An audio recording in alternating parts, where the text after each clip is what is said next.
ஏய் ஈஸ்வரா, உன் மனசுல என்ன நினைச்சுக்கிட்டு இருக்க? நீ என்ன வேணாலும் பண்ணுவ, கேட்க ஆள் நினைச்சுக்கிட்டு இருக்கியா? நான் இருக்கேன். என்ன வாசு, பயங்கர கோவத்துல வந்திருக்கிற? என்னாச்சு?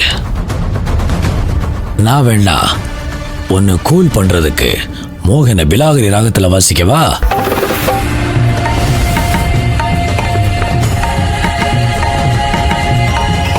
ஏய் நிறுத்தியா? என்ன பண்றதெல்லாம் பண்ணிட்டு ஒண்ணுமே தெரியாத மாதிரி நடிக்கிறியா? இருக்கிற கோவத்துல உன்னை ஏதாவது பண்ணிட போற. கோவப்படாத. இந்த கோவம்தான் உன்னையும் என் மகளை பிரிச்சுது. இதுக்காக தான் அவ உன்னை விட்டு வந்தா. உன்னோட பணக்கார திமிரு உன் பொண்ணுகிட்டயும் அப்படியே இருந்ததுனாலதான் அவ என்னை விட்டு போக முடிவெடுத்தா. என்ன பழச மறந்துட்டீங்களா? அதே மாதிரி என் பொண்ணை வளர்க்க விருப்பம் இல்லாம வேண்டான்னு கொடுத்துட்டு போனதையும் மறந்துட்டு இப்ப என்ன சொந்த கொண்டாட வரீங்க? ஐயோ வாசு, நீ தான் பழச மறந்துட்டு பேசுற. குழந்தைய நான் வேண்டான்னு சொல்லல, நீ தான் குழந்தையாவது என்கிட்ட கொடுங்கன்னு பிச்சை எடுத்து வாங்கின. அதை மறந்துட்டியா? இப்ப நாங்க கொடுத்த பிச்சைய திருப்பி வாங்க தான் வந்திருக்கிறோம். அதை நல்ல முறையில கொடுக்கறது தான் உனக்கு நல்லது. உங்களுக்கு வேண்டான்னு தூக்கி போட்ட உடனே நான் எதுக்கு கொடுக்கணும்? இங்க பாருங்க, நான் திரும்பவும் சொல்றேன், திவ்யா எனக்கு மட்டுமே சொந்தமானவ. அவளை யாருக்கும் நான் விட்டு கொடுக்க மாட்டேன். அதே சமயம் இத காரணமா வச்சு நீங்க எங்களை மிரட்டுறத பார்த்து நான் இனி சும்மா இருக்க மாட்டேன். பிரச்சனை உனக்கும் எனக்கும் தான். நீ எதுக்கு தேவையில்லாம வினோதினி கடைக்கு ஆள் அனுப்பி அவங்கள மிரட்டுற? அவங்கள மிரட்ட உனக்கு என்ன ரைட்ஸ் இருக்கு? என்ன பயமுறுத்தி பாக்குறியா? ஒன்னு சொல்ற, நல்லா கேட்டுக்கோ. திவ்யா எனக்கு எப்படியோ வினோதினி எனக்கு அப்படிதான். அவங்கள ஏதாச்சும் பண்ணணும்னு நினைச்ச அப்புறம் நீ வேற ஒரு வாசுவ பாப்ப. ஹே வாசு வாசு வாசு வாசு, ஐய என்னப்பா சொல்ற நீ? வினோதினிய மிரட்டுறதுக்கு நான் ஆள் அனுப்புறா? வாசு என்னப்பா, நான் பண்ணாத ஒன்ன பண்ணேன்னு சொல்ற? நான் அப்படி எதுவும் ஆள் அனுப்பலையே. நடிக்காத. உன்னை தவிர இவ்வளவு கேவலமான வேலையை வேற யாரு பண்ணிருப்பா? காலையில எனக்கு போன்ல மிரட்ட சொன்ன, நான் பயப்படலன்னதும் நேர்ல ஆள் அனுப்பி அவங்கள மிரட்டுறியா? அதான் கோர்ட்ல கேஸ் போட்டிருக்கல, அப்புறம் என்ன? உன்னால முடிஞ்சத சட்டத்தை வச்சு பாத்துக்கோ. இந்த அடியால வச்சு மிரட்டுறதெல்லாம் வச்சுக்காத. உனக்கு தான் மிரட்டவும் அடிக்கவும் தெரியும் நினைச்சுக்காத. நான் இறங்குன வேற மாதிரி ஆயிடும்.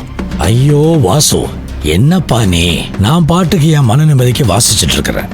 என்ன போய் ஆள் அனுப்புறேன் அது இதுன்னு என்னென்னமோ சொல்லிட்டு இருக்கிற. அப்புறம் என்ன சொன்ன?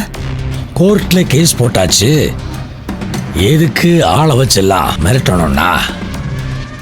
இதை பாரு வாசு, நீயும் தான் பதிலுக்கு என் மேல கேஸ் கொடுக்கறதுக்கு வக்கீல பார்க்க போன.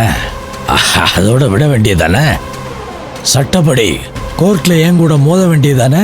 எதுக்கு வினோதினிய பார்த்து என்ன கல்யாணம் பண்ணிக்கொண்டு கெஞ்சின?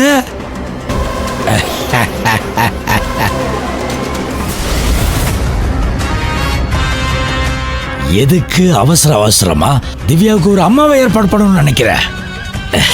அப்போ சட்டத்துக்கு மேல உனக்கு பயம் வந்துருச்சுன்னு தானே அர்த்தம்? என்னடா, எப்படி இவனுக்கு இதெல்லாம் தெரியும்னு பாக்குறியா?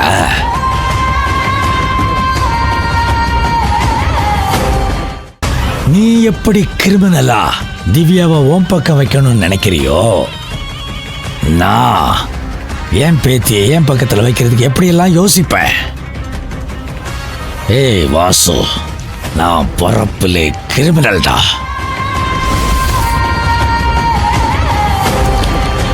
அதுக்குதான் உன்னை பணம் கொடுத்து வாங்குறதுக்கு வக்கீல் அனுப்புனேன். மிரட்டி பார்க்கறதுக்கு நான் வந்தேன்.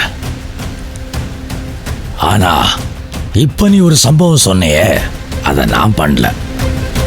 இதோ பாரு வாசு, இப்பவும் சொல்றேன், பேசாம பிரச்சனை பண்ணாம என் பேத்தியை என்கிட்ட கொடுத்துடு.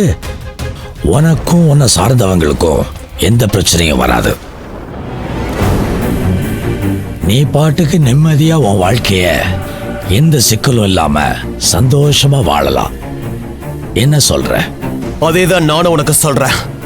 நீ என்ன நினைச்சாலும் திவ்யாவை என்கிட்ட இருந்து பிரிச்சு கூட்டிட்டு போக முடியாது. தேவையில்லாத வேலையை பார்க்காம இருக்கிற கொஞ்ச காலத்திலேயாவது திருந்தி நல்லவனா வாழப்பாடு.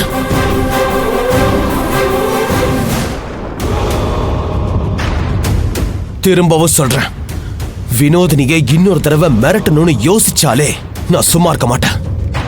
திரும்ப இத மாதிரி எல்லாம் வந்து பேசிட்டு இருக்க மாட்டேன். ஜாக்கிரதை.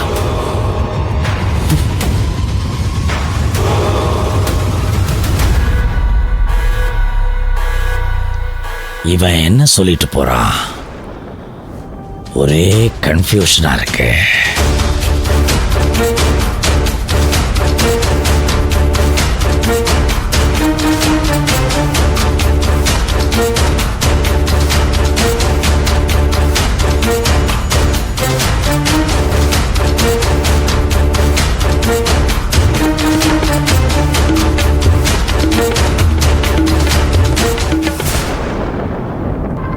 நான் அவளை மிரட்ட ஆள் அனுப்பல, வேற யாரா இருக்கும்?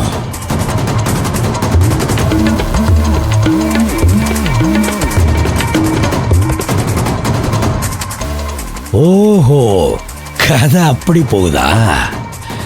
ஷைலு ஷைலு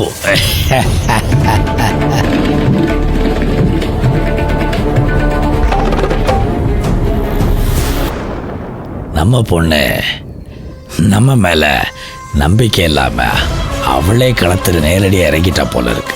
சபாஷ் சபாஷ் சபாஷ். வாசு, இனி ஓம் மக உனக்கு இல்ல, உன் முன்னாள் மனைவி என் மக களத்துல இறங்கிட்டா. இனி நடக்க போற சம்பவம் தரமா இருக்கும். பத்திரகாளியே சலங்கைய கால் எடுத்து மாட்டிட்டா. இனி ருத்ர தாண்டவன் தான்.